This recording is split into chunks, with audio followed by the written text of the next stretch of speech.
Henny Rahman mengirim SMS ke Larissa Chow, mantan istri Alvin Faiz. Dalam SMS itu, Henny Rahman menyebut jika dirinya lebih cantik dari Larissa Chow. Henny Rahman mengaku ia mendapat pujian itu dari keluarga besar Alvin Faiz. Menurut pengakuan Henny Rahman, kecantikannya itu sudah dipuji oleh keluarga besar Alvin Faiz. Bahkan Henny Rahman mengaku sudah tidak cemburu dengan Larissa Chow karena menurut mertuanya ia lebih baik dan lebih adem dibandingkan mantan istri Alvin Faiz. Hal itu terkuak saat Larissa Chow mengunggah SMS Henny Rahman di akun Instagramnya lantaran sudah sangat muak. Dan maaf JG, aku gak pernah cemburu sama kamu.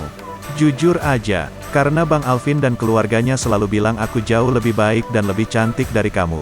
Jadi gak ada alasan aku cemburu sama kamu wakak, tulis Henny Rahman dalam pesan chat yang dibagikan Larissa Chow.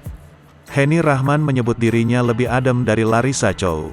Semua keluarganya bilang aku jauh lebih cantik, lebih natural, lebih adem daripada kamu, tambah Henny Rahman.